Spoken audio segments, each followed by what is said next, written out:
宋晨倩，你真下作，竟然敢背叛我！不是我，真的不是我，都怪我不该告诉宁川哥哥。既然你不信我，那我们分手吧。话落，0点钟声一响，恭喜宿主读心术激活。下一秒，我听见了他们最恶心、最真实的心里话。宋晨曦的家产马上就是我的了，只要宋晨倩一死，宁川哥哥就是我的了。你们想得美！20岁生日宴，我选在自家别墅举办，我既紧张又兴奋，系统的提示还在脑海中回响。为奖励宿主完成任务，可在明日20岁生日兑换指定技能。我选择了读心术。爸爸说过，商场如战场，最难防的是人心。有了这个能力，我能帮他避开陷阱，看清合作伙伴的真面目。如今宾客都到了，还差我的男友宁川。门口传来了刺耳的大喊：宋晨倩，你真是够下作的，居然背叛我！他手中拿着几张照片，径直甩在我的脸上，相片边缘锋利，划过我的脸颊，我感到一丝刺痛，一摸，鲜血流了下来。众人纷纷围了过来，带着好奇和探寻。我捡起照片，心却凉了半截。照片里，女孩搂着男人的脖子，姿势亲密，而她的侧脸很像我。我开口解释：这不是我。还不认？照片中的人胎记位置一模一样，这么特别的胎记，难道还有第二个人有？我今天穿着露背礼服，大家看到我的胎记时都倒抽一口寒气，确实长得一模一样。宁川哥哥，今天是倩倩的生日，要不算了。给我戴绿帽，我怎么忍得下这口气？你看看他还死不承认。都怪我不好，我不该告诉宁川哥哥。倩倩，对不起。我恍然明白了，这照片是出自白小柔。这是哪里来的？上周3晚上，王总来我们饭店 VIP 包厢，我送酒进去时看到的。我当时戴着口罩，估计你没认出我。白小柔是轩雅大饭店的前台经理，她的话引起了宾客们的议论。我的闺蜜周璇抢过照片，不对，这照片有问题。倩倩的腿没那么短，这比例不对，可能是角度问题。我轻轻笑了。照片有没有经过技术合成？找个专业机构鉴定就知道。白小柔立刻把照片夺了回去，她眼泪汪汪看着宁川。宁川哥哥，我是偷偷拍的，其实违反了饭店的规定，要是被传出去，我会被辞退的。放心，我信你。我闻言皱眉，你信他？我耐着性子解释，上周3晚上，我在学校礼堂参加辩论赛决赛，现场有300名观众，还有录像，需要我调记录吗？白小柔的声音发颤。你可以提前离场。我再次笑了，看来他笃定要冤枉我了。既然如此，那就调监控。你们饭店走廊全是摄像头。你说看到我进去，总会有记录。监控那几天坏了。哦，这么巧。我笑了。宁川站在白小柔面前，目光笃定。小柔不会说谎的，她很单纯，不像你复杂的很。我的心微微一颤，他竟然这么看我，还当着大家的面当众指责我。我看向他，目光清冷。宁川，如果你想分手，可以直接说，不用找借口。宁川好像更生气了。明明是你错了，你还反过来指责别人。只要你认错，决心改正，我不是不能原谅你。他表现的像个痴情种，我的心有点动摇。难道这只是白小柔一人所为？他完全被蒙在鼓里。既然你口口声声为我好，为宁川好，那我现在报警，彻查真相。不行！他意识到失态，立刻软下声音。我是怕事情闹大，对你名声不好，对宋家也。我不怕。我打断了他。清者自清。自信抱着双臂。宁川沉默了很久，眼神复杂。倩倩，我只是想听你一句实话。我说的就是实话。你不信我，却信一个不敢报警、拿不出证据又只会哭的人。宁川哽住了，他看看白小柔，似乎很是为难。突然，白小柔跪下了，我们吓得后退了一步。对不起，宁川哥哥，我不该说的，我不该多管闲事。宁川连忙扶他，他顺势靠在他怀里，抽泣着。当时我看到的时候，心都碎了。你那么爱倩倩，她怎么能这样对你？他还演，我可没耐心看。够了，戏演过头了。我真的没有演，我说的都是真的。我皱眉看着宁川，我需要明确他的态度。宁川，你真的信他？宁川张了张嘴，没说出话。宁川哥哥，没关系，我能理解，毕竟倩倩是你女朋友。他顿了顿，像是下定了决心。不过我还有人证。白小柔拿出手机拨通一个号码。李哥，你到了吗？好，你进来吧。他看向我，眼神里有种破釜沉舟的狠劲。倩倩，我也不想这么做，但是我不能眼睁睁看着你欺骗宁川哥哥。我没说话，只是看着他。他今晚到底想要干什么？污蔑我？然后呢？他和宁川认识已经10几年了，如果说两人情投意合，早就好上了，不用演这么一出。门被推开，一个中年男人走了进来。白小柔快步迎上去，李哥，谢谢你肯来。男人点点头，表情严肃。应该的，虽然我是王总的助理，但是我看不惯有人借着潜规则做出对不起老板娘的事。他的目光落在我身上。上周三晚上8点，王总在饭店宴请贵宾，当晚宋小姐确实在场。他拿出自己的名牌，宾客们一下子就动容了，低声议论：真有人证啊！看来是真的了。真的了。你还有什么好说的？你说我在场，有证据吗？我就是人证。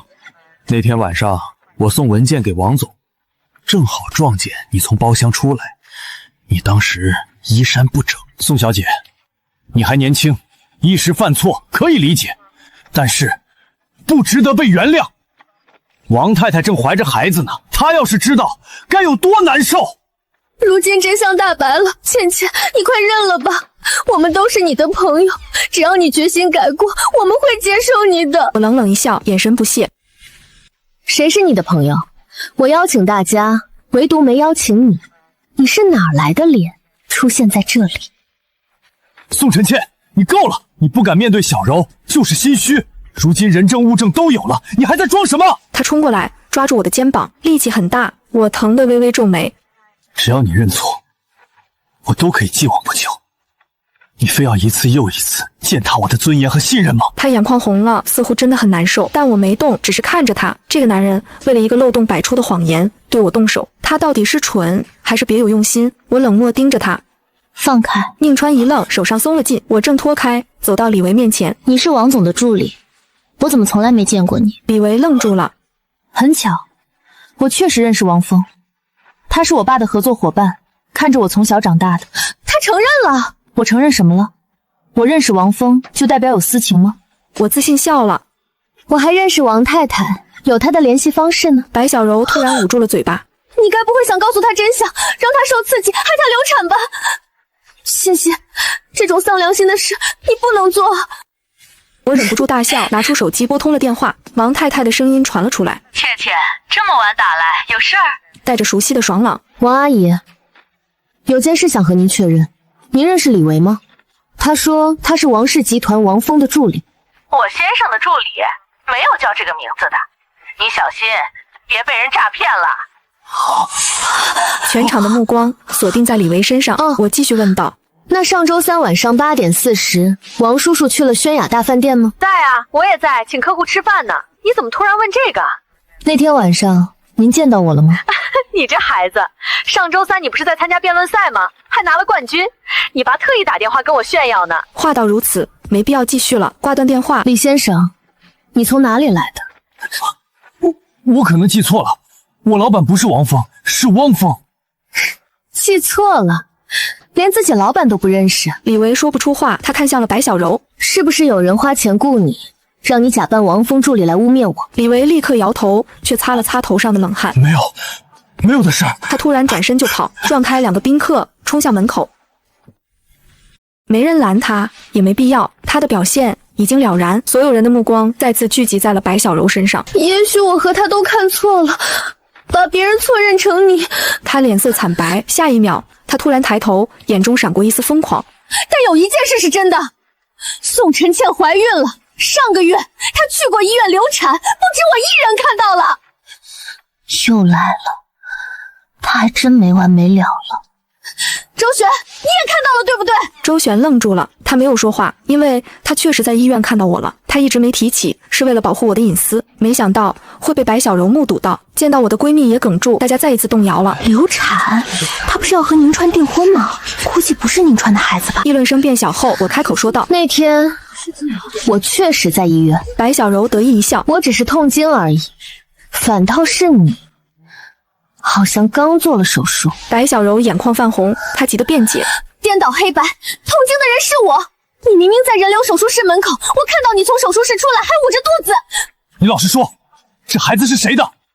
我们交往1年，我从未碰过你，我尊重你，结果你却这样对我。我轻轻笑了。所以啊，我没碰过男人，哪里来的怀孕？肯定是你和哪个野男人的种，说不定就是王峰的。王太太被你瞒着，你真是好算计。宋晨倩，你太让我失望了。我目光冷峻，心里却更寒。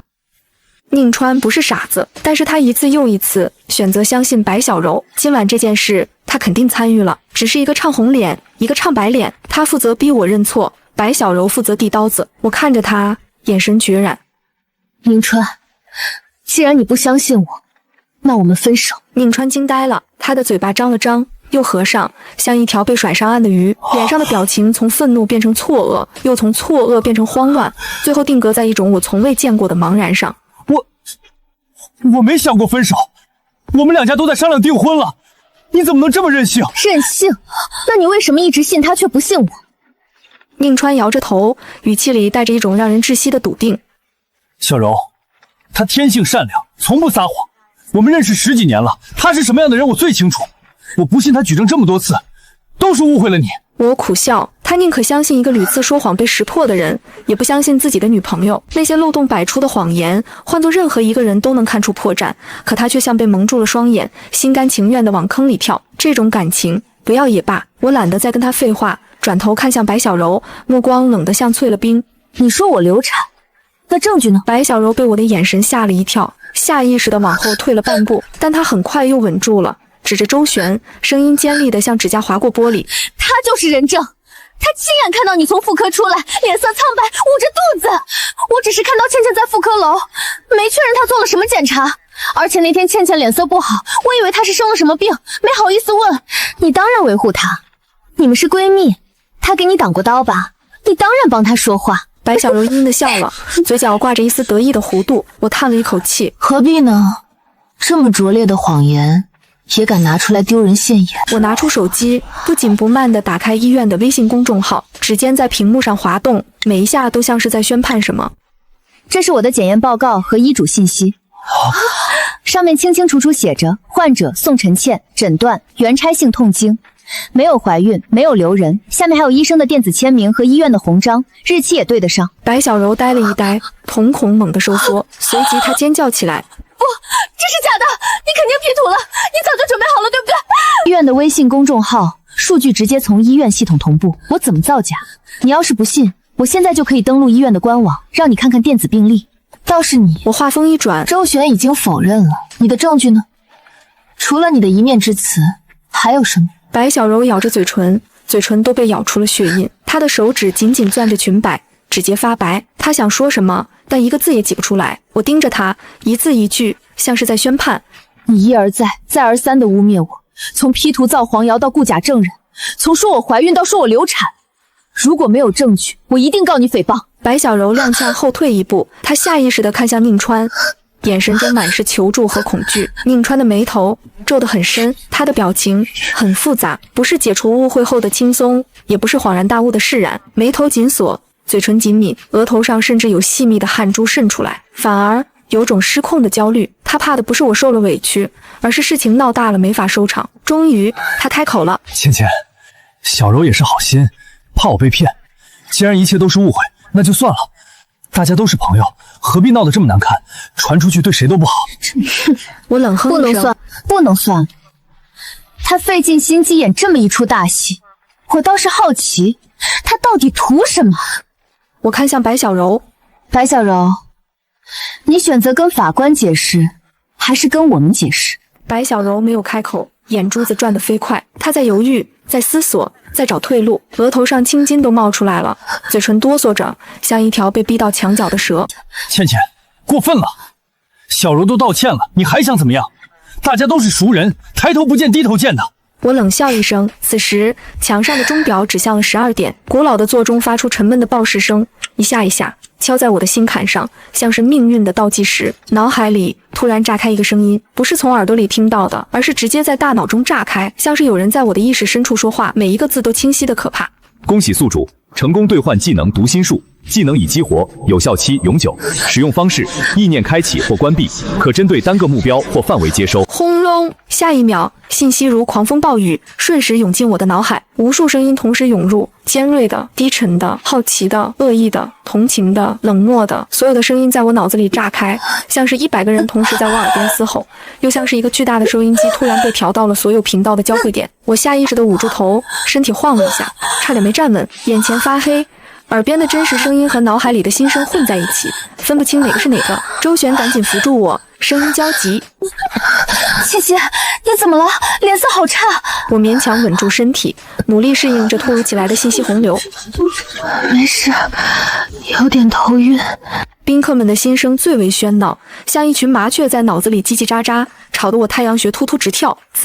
戏真多，不过看得挺爽。豪门恩怨就是精彩，比电视剧好看多了。这票价值了。宁川到底信谁啊？表情跟便秘似的，一会儿红一会儿白，跟变色龙一样。白小柔这哭功不拿奥斯卡可惜了，说哭就哭，眼泪说来就来，这演技去横店都能当女主角。宋承倩也挺能扛，要是我早哭晕了。不过她好像真的被冤枉了，那些证据都站不住脚啊！这照片一看就是 P 的。腿部比例都不对，这些人眼睛都瞎了吗？还是故意装瞎？宁家最近是不是缺钱了？怎么感觉他们在故意找宋家的茬？听说宁家资金链出了大问题，无数声音涌进来，我费力地分辨着，额头上渗出了细密的汗珠。周璇看着我，满脸担忧，他的心声干净又急切，裹着真实的关心，没有一丝杂质。倩倩脸色好差，肯定受了不少委屈，那个伤口还在流血。也不知道会不会留疤。宁川这个王八蛋，还有白小柔那个蠢货，气死我了！要不是今天倩倩生日，我早就冲上去撕烂他们的嘴了。不过倩倩怎么突然头晕了？是不是低血糖？她今天都没吃什么东西，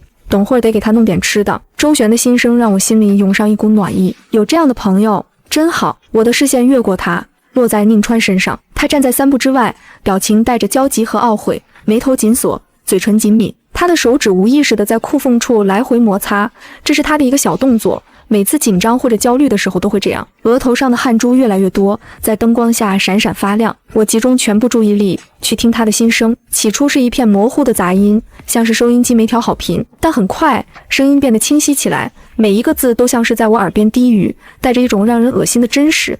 白小柔这个蠢货，连这点事都办不好，早知道就不该让他来演成事不足败事有余的东西。怎么办？宋承倩好像真的生气了，他要是真的跟我分手，我爸那边怎么交代？公司的事怎么办？那些项目都指着宋家的投资呢。他的心声顿了顿，像是在犹豫要不要继续往下想。但思绪这种东西，一旦开了头就刹不住。下个月就要正式谈订婚了，妈说了，必须让宋家在新项目上让出2成利，否则我这婚结的也没意思。现在宋家占着6成股份，我们家才4成，凭什么？他们宋家不就是运气好吗？本来想趁今晚逼他当众认错，拿捏住把柄。他爸为了女儿名声和公司声誉，谈判时自然得让步，现在全砸了。要是让爸知道我搞砸了这件事，他非得打死我不可。妈的，白小柔这个废物！我感到一阵寒意从脚底窜上脊背，蔓延到4肢百骸。那股寒意像是有人把一桶冰水从头顶浇下来，冷得我浑身发抖，连手指尖都是凉的。原来如此，他生气，他责备，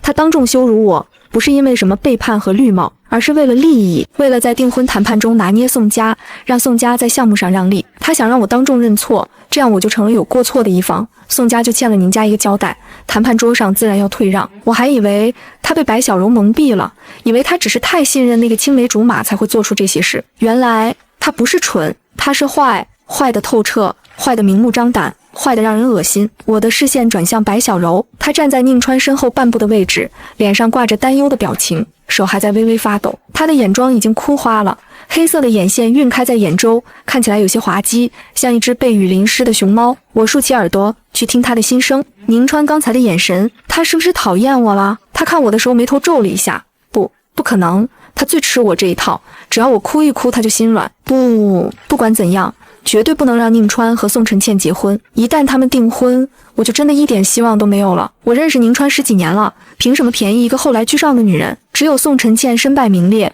宁川才会死心，才会看到我的好。我陪在他身边这么多年，从高中就开始喜欢他，我为他付出了那么多，他怎么能娶别人？他的心声突然变得尖锐，像是指甲划过玻璃，刺得我耳膜发疼。赵朗、张帅他们都靠不住，一个个都是混蛋，只把我当玩物，完了就扔，连句正经话都不给。赵朗那个王八蛋，上次在游艇上还想占我便宜，拍那种照片，比雨更恶心。玩完还想拍视频，要不是我威胁要报警，说要把他的事捅到他爸那里去，现在还不知道怎么样呢。那些视频要是流出去，我这辈子就完了。只有宁川不一样，他家世好，人又单纯，对我还心软，只要我哭一哭，他就什么都依我。我必须紧紧抓住他，这是我最后的机会了。我忍不住想笑，原来是这样，一个为了利益想拿捏我，一个为了私欲想毁掉我。他们目标不同，却奇迹般的一拍即合，联手上演了今晚这出好戏。一个提供证据，一个负责施压，两个人配合的天衣无缝，像排练过无数遍一样。我冷静下来，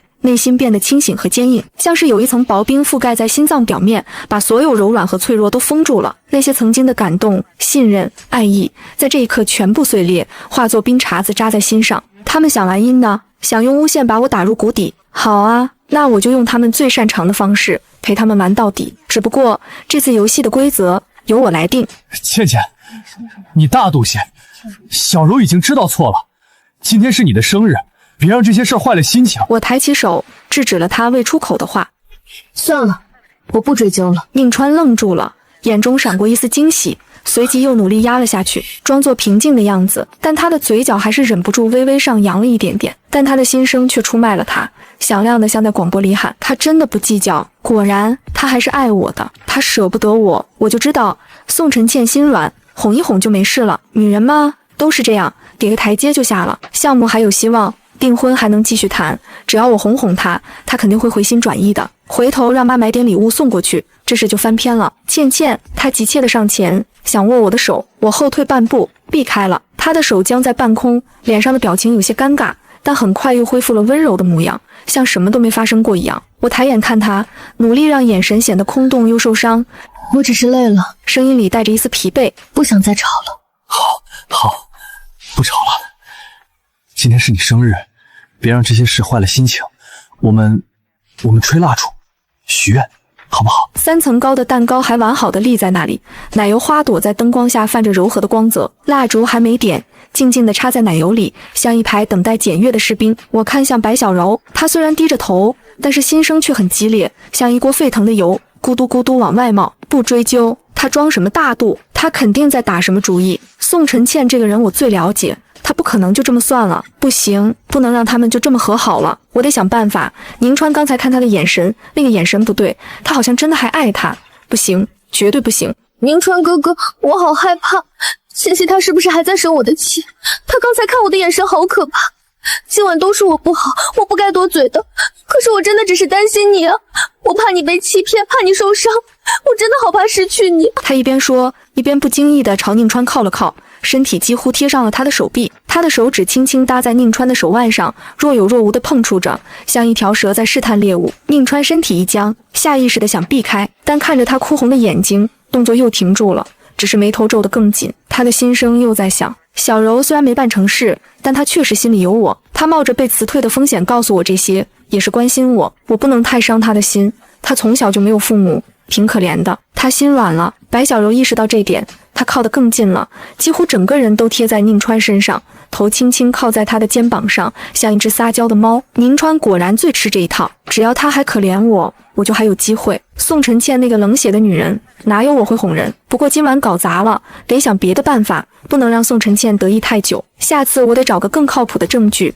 让他百口莫辩。赵朗那个混蛋，上次在游艇上还说要带我去三亚，结果转头就不认账了。还有张帅，借了我的钱还没还，李宇更不是东西，拍了那种视频还想威胁我，一群没良心的东西。等我拍上宁川，有你们好看的，到时候我也要让你们尝尝被人踩在脚下的滋味。我忍不住笑了，不是苦笑，是那种看透了一切之后觉得荒唐透顶的笑。原来如此，不是多么刻骨铭心的爱情，而是无数次攀附失败后退而求其次的选择。他不是真心喜欢宁川，他只是没有更好的选择了。就在这时，白小柔又开口了：倩倩，我跟你道歉，你要打我骂我都可以，我不该听信谣言，更不该被李维那个骗子骗了。你相信我，我也是受害者。他又想跪下，膝盖已经弯了一半，姿态虔诚的像在拜佛。我静静看着，没说话，但我的手已经偷偷摸出了手机，在屏幕下面拉了一个小群，发了2个字：速来。群里只有3个人，赵朗、张帅、李宇。白小柔勾搭的那些富少都是圈内人，我不喜欢和他们来往，所以生日会压根没邀请他们。但宋家的实力摆在那，一句话就可以让他们出现。我爸的名号在这个城市里还是很好用的。我知道了。我淡淡开口，不表明任何态度。宁川让保姆把蛋糕推了过来，正要点上蜡烛，打火机都掏出来了，火苗都蹿起来了。等一下，还有几个朋友没到，应该快来了。等他们一起吧。宁川愣了一下，还有谁？你请了什么人？还有谁啊？我笑了笑，没多说。你认识的？白小柔的脸色隐约有些不安，她的眉头跳了一下，手指不自觉地攥紧了包带，指节发白。10分钟后，门铃响了，管家打开门，门外站着3个年轻人，他们打扮时髦，神态倨傲，身上带着明显的纨绔气息。虽然穿着西装打着领带，但那股子玩世不恭的劲儿怎么都遮不住。头发打着发胶，皮鞋锃亮，手腕上戴着名表，一看就不是善茬。正是赵朗、张帅和李宇。倩倩，生日快乐啊！赵朗笑着递上礼盒，包装精美，上面还系着丝带。路上堵车，来晚了，别见怪。这是我从法国带回来的限量版香水，全世界只有100瓶，专门给你留了一瓶。谢谢。我接过礼盒，微笑致意。3人走进客厅，目光扫过在场的宾客，最后像探照灯一样落在白小柔身上。张帅挑了挑眉，吹了声口哨，声音不大，但在安静的大厅里格外刺耳。哟，白小姐也在啊，好久不见，又漂亮了。白小柔的脸瞬间变得惨白，像是被人抽干了血。她下意识地往宁川身后缩了缩，身体止不住的发抖，包带从肩膀上滑下来，内心翻涌的像海啸。我听得一清二楚。他们怎么来了？是谁叫他们来的？宋晨倩，她怎么会认识他们？怎么办？他们要是说出那些事，不，绝对不能让他们开口。不行，我不能待在这里，我得走，马上走。我不能让宁川知道那些事。白小柔拿起包，声音都在发抖，嘴唇都白了。我突然有点不舒服。宁川，我想先回去了，头好晕，可能是吹了风，我要去医院看看。别急着走啊，来都来了，一起切蛋糕吧。再说，你这几位老朋友刚到，不打个招呼？老朋友3个字，我咬得微微重了些。白小柔猛地抬头看我，眼神里充满了恐慌和惊惧，像见了鬼一样。他知道什么了？他是不是知道我和他们的事了？不可能，那些事我藏得很好，他不可能知道的。宁川也察觉到了不对劲，他皱眉，目光在白小柔和3个富少之间来回游移，像是在拼一幅拼图。小柔，你认识他们？白小柔矢口否认，不认识，我根本不认识他们，从来没见过。他们是宋晨曦的朋友，跟我有什么关系？白小姐，这话就伤感情了。上周在迷踪酒吧，你可是拉着我诉了半晚上苦，哭得梨花带雨，我衬衫都被你眼泪浸湿了。那条阿玛尼的衬衫，干洗费还是我出的呢，300多块钱呢。白小柔浑身一颤，像是被人泼了一盆冷水。你胡说，我没有，你认错人了。我胡说。李宇笑了，点开手机相册，翻出一张照片，把屏幕转向大家。酒吧昏暗的灯光下，暧昧的氛围中，卡座里，白小柔靠在李宇肩上，眼睛红肿得像个桃子，手里还拿着酒杯。白小柔急声说道，声音都变了调：“这是误会，我当时喝醉了，我什么都不记得。我喝多了就会乱靠人，这不是我的本意。”赵朗嗤笑一声，也拿出手机，慢条斯理地翻着相册。喝醉了？那上个月在我家游艇上主动凑过来给我点烟，还把红酒洒在自己身上，让我带你去换衣服的，也是喝醉了。他翻出一段视频，点击播放。游艇甲板上，阳光明媚，海风轻拂，白小柔穿着性感的比基尼，正笑着往赵朗身边凑。她拿着打火机给赵朗点烟，身体几乎贴了上去，笑得花枝乱颤。视频里还有声音。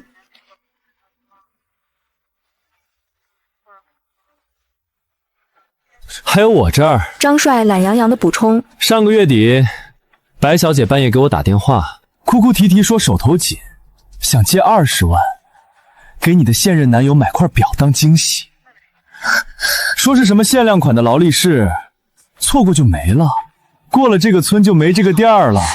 钱借了没2天，就在绯色酒吧看见你挽着另一个男人的胳膊，那男人好像姓陈吧？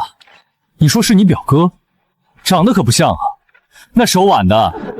张帅翻出手机里的转账记录，收款方赫然写着白小柔的名字，金额20万整，备注是借款。白小柔咬着嘴唇，气得浑身发抖，眼泪在眼眶里打转，妆已经花得不成样子，脸上红一道黑一道的。但是她没办法否认，因为这些都是真的，照片是真的，视频是真的，转账记录也是真的。如今他也尝到了被人当众羞辱的滋味，只不过他是自作自受。最好笑的是宁川，他看到照片和视频后，脸上是藏不住的气愤和羞辱，他的嘴唇在发抖，拳头握得咯咯作响，整个人像是被雷劈了一样，僵在原地一动不动，像一尊石像。小柔，他们说的是真的。不是宁川，你听我解释。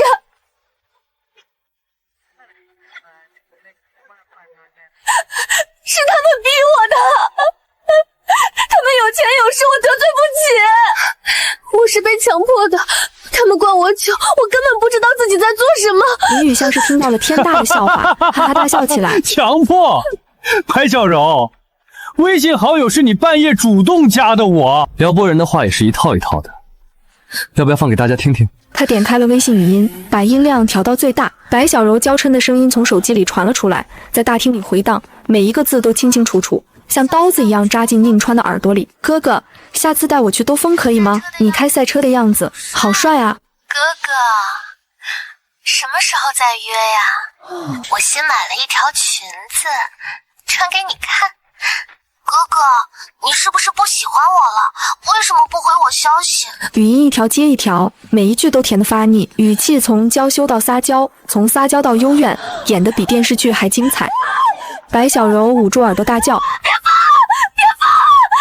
她快要崩溃了，直接瘫在了地上。就算这样，几个富少也没打算放过她。张帅看了一眼宁川，阴阳怪气地说道：“说白了，不就是看我们有钱，想攀高枝吗？就你这样的，送上门我们都嫌掉价，也不照照镜子看看自己什么货色。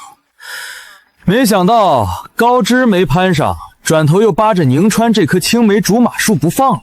这回收站当的可以啊，什么垃圾都往里面塞。”大郎也笑了：“宁川，你这好妹妹，行情可挺广啊！一边跟你上演深情戏码，一边在外面到处撒网，也就你，还把她当作纯洁无瑕的白莲花。”兄弟，你这眼光不行啊！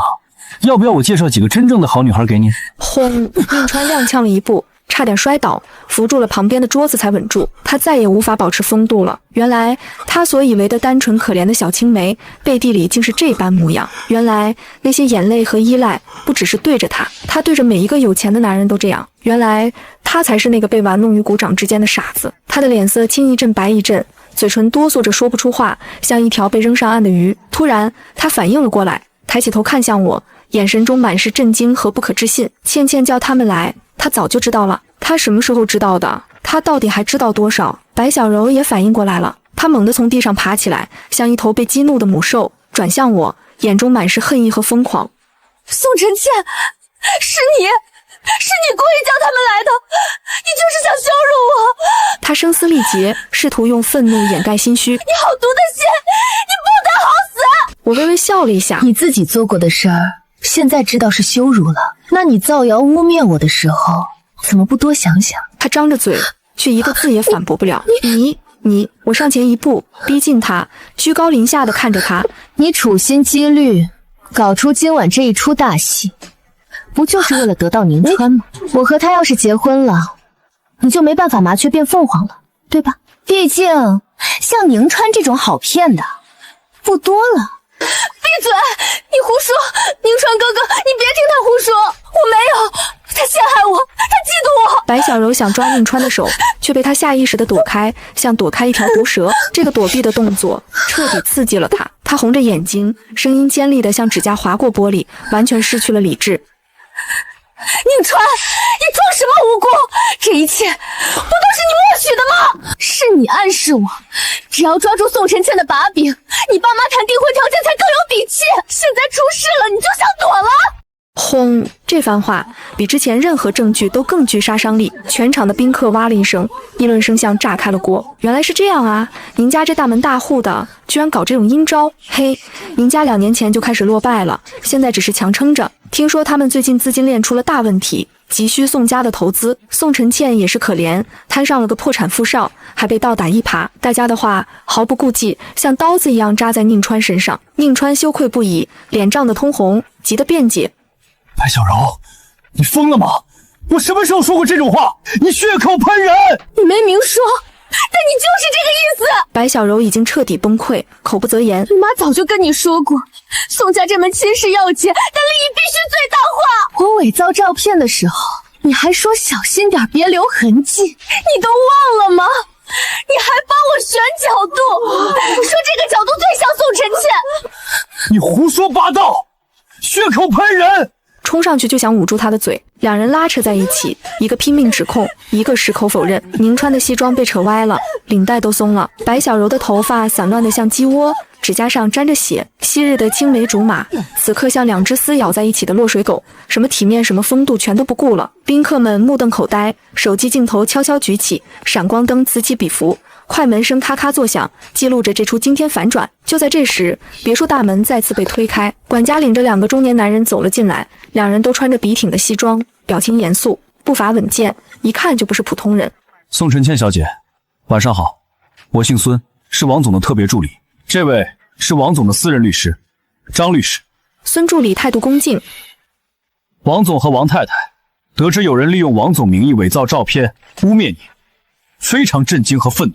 王太太特别委托我们前来处理，说绝对不能姑息这种行为。张律师立刻上前，从公文包里取出一份盖着红章的文件，递到白小柔面前。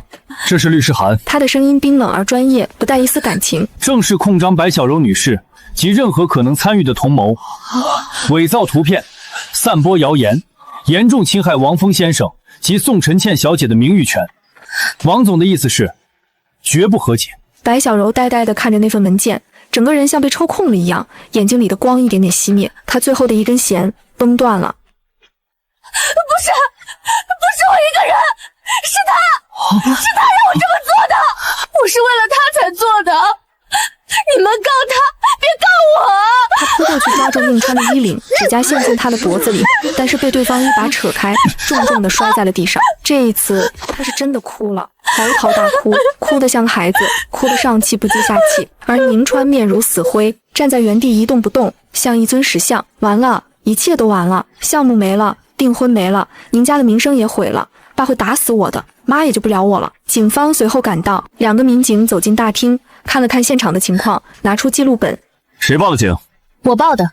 这位白小柔女士今晚在我生日宴上伪造不雅照片，雇佣假证人，散布诽谤言论，严重侵害我的名誉权，还涉及利用王峰先生名义诈骗。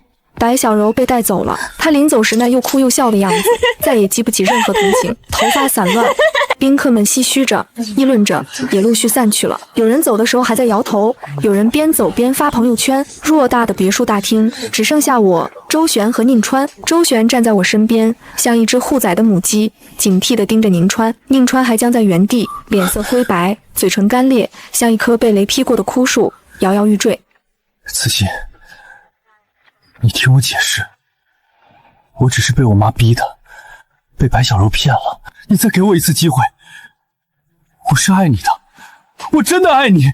他伸出手想碰我，我后退一步，避开了，像避开一团污浊的空气。我摸了摸脸上的创口贴，那道被照片划出的伤口已经不流血了，但还在隐隐作痛。爱我？这个动作让他身体一僵。还疼吗？我不是故意的，对不起，我没想到照片会划伤你。宁川，我看着他，我猜猜你的心思，眼神平静的可怕。就在刚才，白小柔指控你的时候，你心里想的不是后悔伤害了我，而是在想家里的项目怎么办，我怎么跟我妈交代，对吗？宁川震惊万分地看着我，嘴唇哆嗦着，像是见了鬼一样。你怎么？我怎么知道？我轻轻笑了笑。我还知道，你现在求我不是因为你多爱我，而是因为你知道今晚闹成这样，你们宁家不仅攀不上宋家，还会因为王家的起诉受到牵连。你怕了？他慌乱的摇头，眼泪都掉了下来。不是的，我是真的爱你，倩倩，你要相信我。我们结束了，宁川。我打断他徒劳的辩解。从你选择配合白小柔，把那些伪造的照片甩到我脸上那一刻起，我们就完了。通知你父母，下个月的订婚洽谈取消，宋家与宁家所有的合作即日起重新评估。宁川彻底慌了，倩倩想抱我的腿。倩倩，你不能这样，我们的感情。我冷冷地看着他，目光像两把冰刀。别提感情，你不配。我转向还未离开的赵朗几人，语气疏离而客气。今晚多谢几位来作证。赵朗摸着下巴，宋大小姐客气了，眼神里多了一丝欣赏。不过经过今晚，我发现你比想象中有意思多了。怎么样？考虑换个男朋友？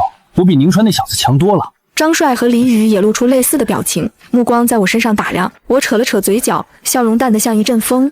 多谢抬爱，不过暂时没这个打算，我的事儿还没完。我的拒绝干脆利落。行，有需要帮忙的尽管开口。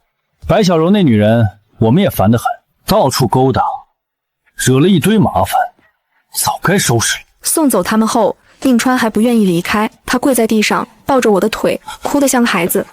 芊芊，求你了，再给我一次机会，我什么都愿意做，我什么都愿意做。我示意管家和保姆直接把他请了出去。别墅终于安静下来，我站在空荡荡的大厅里，看着眼前的蛋糕，蜡烛还没点，奶油花朵在灯光下泛着柔和的光泽，有些已经微微融化了，但不影响它的美丽。我默默插上蜡烛，一根一根，一共20根，打火机点燃烛芯，火苗跳动着，映在我的眼睛里，像是2团小小的火焰。我闭上眼睛，许了一个愿，我对自己说：生日快乐，宋晨倩。然后吹灭了蜡烛，烟雾袅袅升起，消散在空气中。很快，爸爸打来了视频电话。芊芊，你还好吗？爸爸来晚了，让你受委屈了。我微微一笑，我一切都好。我已经知道了，你放心，爸妈永远支持你。退婚的事，宁家的事，都交给我。谁敢欺负我女儿，我让他吃不了兜着走。我笑了，笑得眼睛弯弯的。谢谢爸爸。我爸的速度果然很快，第2天宁家就派人来道歉了。宁川的父母亲自登门，带着一堆贵重礼物，说了无数好话，甚至提出要让出宁家10%的股份作为补偿。我爸只是淡淡的说了一句：孩子们的事儿，让他们自己处理吧。宁川跪在我家门口很多天，从早跪到晚，风雨无阻，保安赶都赶不走，像个赖皮狗一样赖着，最后体力不支晕倒，被送进了医院。白小柔还是把罪名全扛了，因为宁家花钱了，他收了宁家一大笔钱，签了和解协议，承认所有事情都是他一个人干的，和宁川无关。后来宁家又寻求其他联姻，但是圈内人都知道他们的真面目，纷纷绕道。谁愿意把女儿嫁进一个算计未婚妻、人品有问题的家庭？爸妈重新帮我补办了生日宴，只有我们一家人，没有外人，没有虚伪的祝福，没有暗藏的心思。妈妈亲自下厨做了我爱吃的菜，红烧肉、糖醋排骨、清蒸鲈鱼，都是我最爱的味道。爸爸开了一瓶珍藏多年的红酒，给自己倒了一杯，又给我倒了一杯。芊芊，来集团做事吧，帮帮爸爸。爸爸举着酒杯，认真地看着我，眼神里满是期待。我点了点头。我的读心术已经帮他避雷了2个心怀鬼胎的合作伙伴，又成功拿下了一个大客户。如今我也想好好的有一番作为了。至于感情，听多了心声，我反而不强求了。那些表面上甜言蜜语的人，心里可能在盘算着怎么占你便宜；那些看起来对你掏心掏肺的人，心里可能在想着怎么利用你。人心太复杂，不如把精力放在事业上。后来宁家破产了，没有了宋家的支持和投资，宁家的资金链彻底断裂。再加上王家因为白小柔的事迁怒于宁家，断了和他们的所有合作。宁家的公司在1个月内就垮了，欠了一屁股债，而宋家却在海外开了分公司，业务越做越大。我和宁川的轨迹再也不重逢，偶尔我会想起那个生日宴的夜晚，想起那些虚伪的面孔，那些肮脏的心思，想起周旋干净的心声，想起爸妈无条件的支持，想起我吹灭蜡烛时对自己说的那句话：生日快乐，宋晨倩。往后的每一天，我都会让自己快乐，不需要依靠任何人，不需要讨好任何人，因为我的人生我做主。